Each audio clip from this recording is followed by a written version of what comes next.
तो जी हाँ दोस्तों, औपनिवेशिक काल के 3 कानूनों में बदलाव किया जा चुका है और 1 जुलाई वर्ष 2024 से 3 नए आपराधिक कानूनों को भारतीय न्याय संहिता के भीतर शामिल कर दिया गया है। तो जी हाँ दोस्तों, एक्सेल स्टडी पॉइंट की ओर से मैं अनूप गोदियाल आप सभी का स्वागत करता हूँ। और आज की वीडियो में हम लोग बात करने वाले हैं न्यू क्रिमिनल लॉज के बारे में,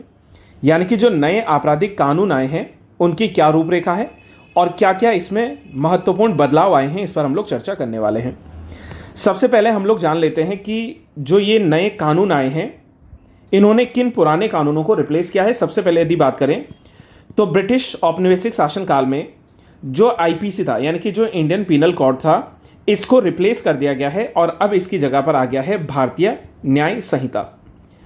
साथ में हम लोग बात करेंगे कि ब्रिटिश काल में जो सीआरपीसी था, यानी कि क्रिमिनल प्रोसीजर कोड जो था, इसको बदल दिया गया है भारतीय नागरिक सुरक्षा संहिता के द्वारा। और साथ में जो इंडियन एविडेंसेस एक्ट था, इंडियन एविडेंसेस एक्ट जो था, इसको भी रिप्लेस कर दिया गया है। इंडियन एविडेंसेस एक्ट को रिप्लेस कर दिया गया है भारतीय साक्ष्य अधिनियम के तहत। तो आज के इस वीडियो में हम लोग चर्चा करने वाले हैं भारतीय न्याय संहिता के बारे में, भारतीय नागरिक सुरक्षा संहिता के बारे में और साथ में जो है भारतीय साक्ष्य अधिनियम के बारे में। तो मैं उम्मीद करूंगा दोस्तों आप लोग वीडियो के अंत तक बने रहेंगे और जो नए कानून हैं उनकी जो है कुछ महत्वपूर्ण बातों पर हम लोग चर्चा करने वाले हैं। 1 जुलाई 2024 को भारत ने अपने औपनिवेशिक युग के आपराधिक कानूनों को बदलने के लिए 3 नए कानूनों को लाया है। और इन कानूनों की यदि बात करें तो इसमें जैसा मैं आप लोगों को ऑलरेडी बता चुका हूं कि यहाँ पर रिप्लेस कौन कौन से कानून होने वाले हैं। आईपीसी को रिप्लेस करने वाला है बीएनएस, साथ में हम लोगों ने बात किया सीआरपीसी जो है इसको रिप्लेस करने वाला है बीएनएसएस, और साथ में जो इंडियन एविडेंसेस एक्ट था इसको रिप्लेस करने वाला जो भारतीय साक्ष्य अधिनियम है। तो सबसे पहले हम लोग बात कर लेते हैं जो पुराने कानून थे आईपीसी, सीआरपीसी या इंडियन एविडेंसेस एक्ट, इनमें क्या बातें हुआ करती थी। देखो मैं आपको बता दूं कि वर्ष 1860 में आईपीसी और वर्ष 1861 में जो सीआरपीसी था इसको जो है इंट्रोड्यूस किया गया था और कालांतर में वर्ष 1872 में आया था इंडियन एविडेंसेस जो एक्ट था। अब यदि हम लोग इसमें समराइज तरीके से बात करें, जो आईपीसी था उस आईपीसी में जितने भी अपराध हैं उन अपराधों का लेखा जोखा लिखा जाता था और साथ में इसमें जो है क्राइम की भी परिभाषा दी गई थी और उसको कैसे जो है एक्सप्लेन किया जाएगा उसके बारे में जो है आईपीसी के भीतर लिखा हुआ था। ऑन दी अदर साइड अगर हम लोग सीआरपीसी की बात करें तो सीआरपीसी में ये लिखा गया है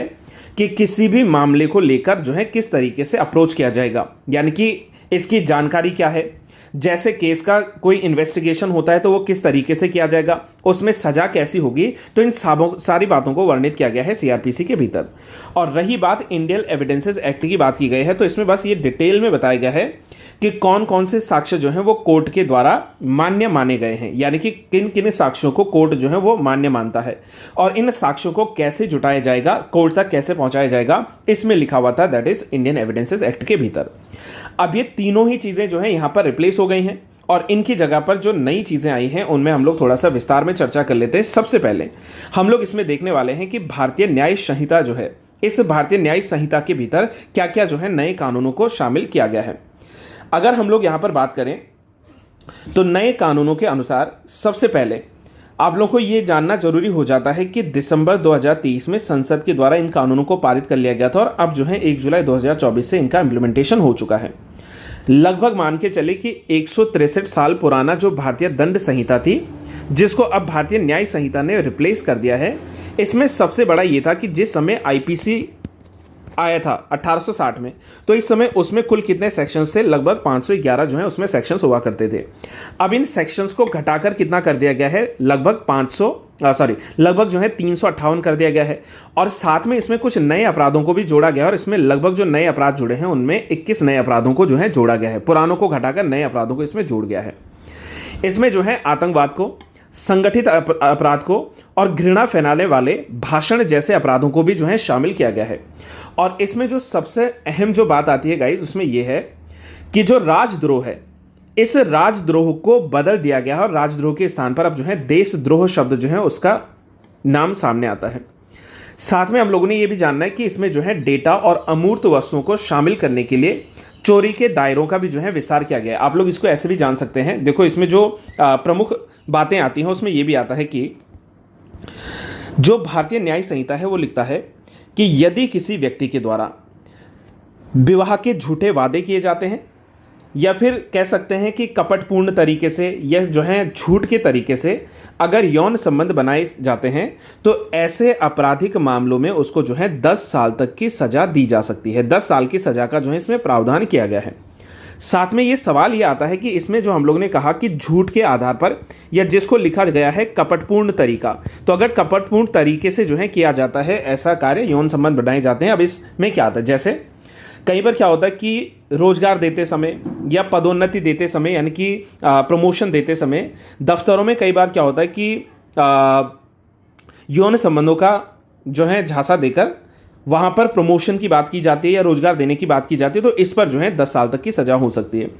प्रलोभन देकर, ठीक है, कोई मतलब जो है ऑफर या प्रलोभन देकर या फिर कह सकते हैं कि अपनी पहचान छुपाकर किसी से शादी करने का वादा करके जो है यौन संबंध बनाना, तो इन सारी बातों पर जो है लगभग 10 वर्षों तक की सजा का प्रावधान इस नए भारतीय न्याय संहिता के भीतर दिया गया है। साथ में ये भी जान लेना कि इसमें जो है मॉब लिंचिंग जो है, इस मॉब लिंचिंग को जो है शामिल किया गया है। देखो ये महत्वपूर्ण हो जाता है, मॉब लिंचिंग जो है इसको इसमें शामिल किया गया है। और मॉब लिंचिंग में ये समझ लीजिए कि नस्ल के आधार पर, समुदाय के आधार पर या जाति के आधार पर, ठीक है, हत्या को जो है अलग के रूप में जो है मान्यता यहाँ पर दी गई है। और मॉब लिंचिंग की जो समस्या थी इससे निपटने के लिए अगर मैं आपको बताऊं तो सुप्रीम कोर्ट ने जो है 2018 में ऑलरेडी हमारी जो केंद्र सरकार थी उसको आदेश दिए थे और उन्होंने कहा था कि मॉब लिंचिंग से संबंधित जो है कुछ नए कानून यहाँ पर बनने चाहिए। जैसा मैंने यहाँ पर आपसे कहा कि इसके भीतर संगठित अपराध जो है, इस संगठित अपराध को भी शामिल किया गया है। अब सवाल ये बनता है कि संगठित अपराध क्या है। पहले आप लोग जान लीजिए कि ये जो नया कानून आया है भारतीय न्याय संहिता का, इसका जो सेक्शन 111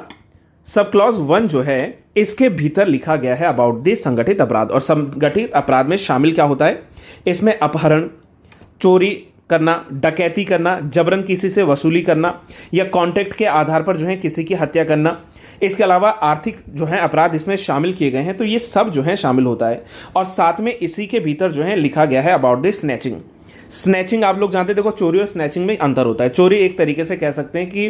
एक प्लान्ड होता है, ठीक है, या फिर कह सकते हैं गुपचुप में या चुपके से किया जाने वाला है। स्नैचिंग का मतलब होता है कि हम लोग रास्ते पर चल रहे, सडनली कोई आया, उसने जो है हमसे हमारी वस्तु छीन ली, मतलब छीन कर तुरंत भाग जाना, उसको जो है स्नैचिंग कहते हैं। तो जो चोरी और स्नैचिंग है, यदि इसके तहत किसी व्यक्ति को अपराधी पाया जाता है तो उसको जो है 3 साल तक की जेल की सजा जो है हो सकती है। ये इस बार जो है बड़ा भारतीय न्याय संहिता में एक प्रावधान जो है जोड़ा गया है। साथ में हम लोग ये भी जानेंगे कि जिसको लेकर ये नए कानून जो है क्रिटिसाइज हो रहे हैं, जिनका विरोध भी हो रहा है, काफी आलोचना हो रही है, और उसके भीतर ये है कि जो धारा 377 थी, इस धारा 377 को जो है यानी कि होमोसेक्सुअलिटी को लेकर जो धारा बनाई गई थी इसको समाप्त कर दिया गया है, जो कि एक जो है आलोचना का विषय यहां पर बन जाता है। इस पर हम लोग डिटेल में चर्चा करेंगे धारा 377 क्या है। अब दूसरे कानून की ओर आगे बढ़ते हुए हम लोग बात करते हैं कि जो भारतीय नागरिक सुरक्षा संहिता है, हमने अभी कहा ना कि सीआरपीसी जो है इसको रिप्लेस करता है भारतीय नागरिक सुरक्षा संहिता।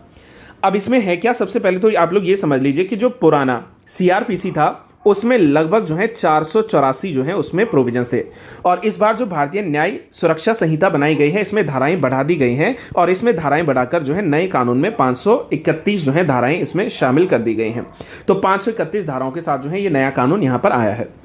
इस कानून में सबसे प्रमुख जो विशेषता बताई गई है उसमें यह है कि जो पहले पुलिस हिरासत में कोई आपराधिक व्यक्ति रहता था तो वो 15 दिनों के लिए रहता था, अब उसके जो है अवधि को बढ़ाकर 90 दिन किया गया है। और ये भी मैं कह सकता हूं गाइस कि आलोचना का जो है एक और बड़ा यहां पर जो है प्रश्न भारत सरकार ने दे दिया है लोगों को। देखो आप जानते हैं कि जब कोई व्यक्ति पुलिस हिरासत में होता है, मैं हर मामले में नहीं कहूंगा लेकिन ज्यादातर मामलों में क्या होता है कि पुलिस के द्वारा जो है जबरन किसी से कह लीजिए कि अपराध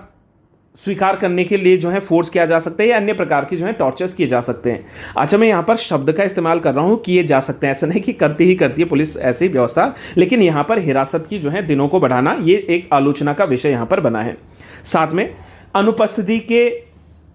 दौरान भी परीक्षण किया जा सकता है। मतलब ये समझिए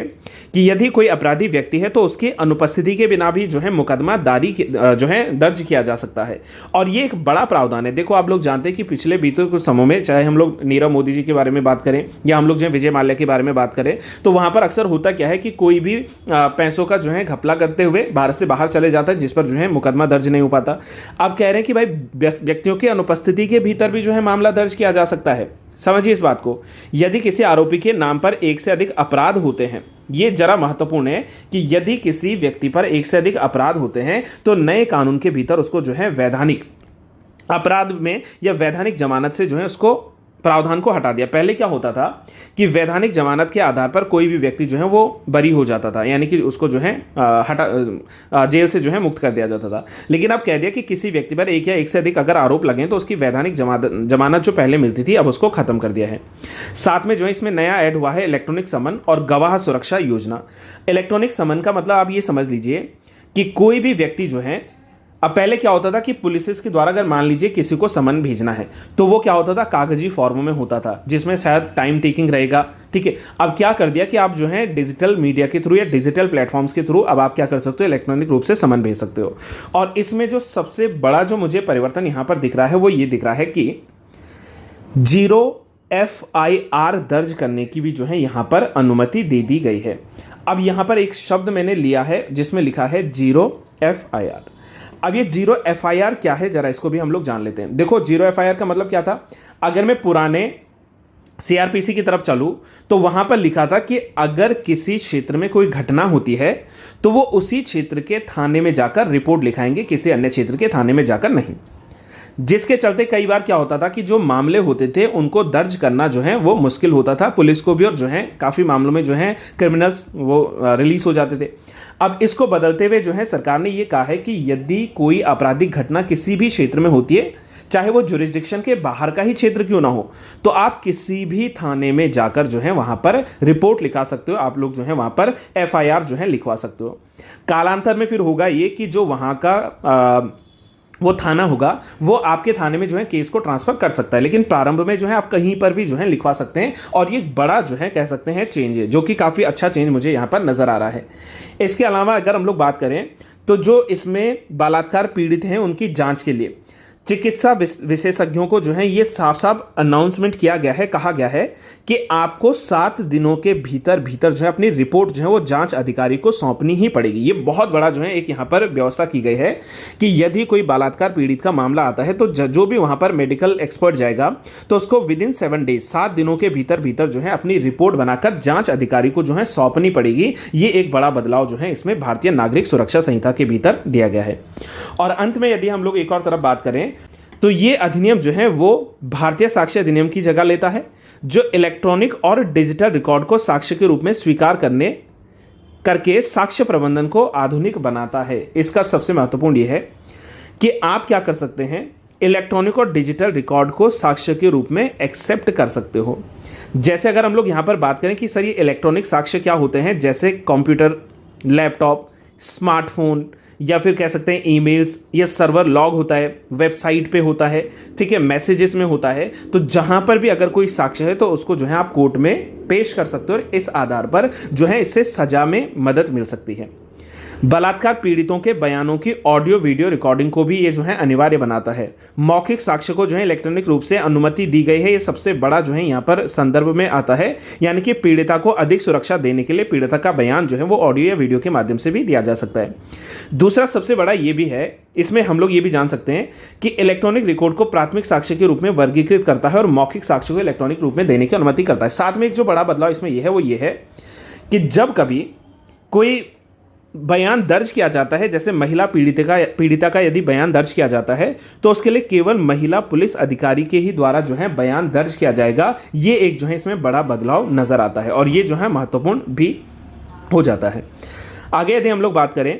तो ये हमारे 3 बड़े जो हैं अपराध थे। अब इसमें हुआ क्या है कि नए अपराधों में क्या क्या जोड़ा गया है, हम लोग इसको क्विक समराइज तरीके से देखते हैं। नए अपराधों में जैसे आतंकवाद, ठीक है, इसके द्वारा जो है मॉब लिंचिंग सबसे बड़ा, यानी कि भीड़ द्वारा हत्या जो होती है, मॉब लिंचिंग जो होती है। ऑर्गेनाइज्ड अपराध, ये मैंने आपको ऑलरेडी बता दिया, ये नए जो है इसमें जुड़े हैं। इसके अलावा जो है सामुदायिक सेवा की शुरुआत की गई है, यानी कि कम्युनिटी सर्विस जो है इसकी यहाँ पर शुरुआत की गई है।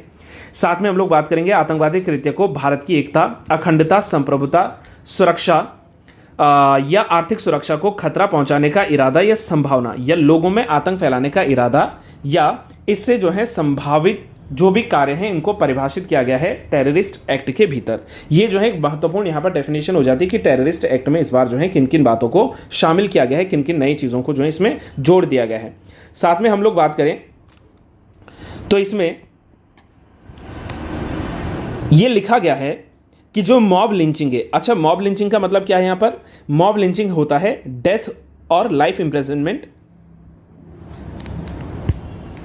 Mob lynching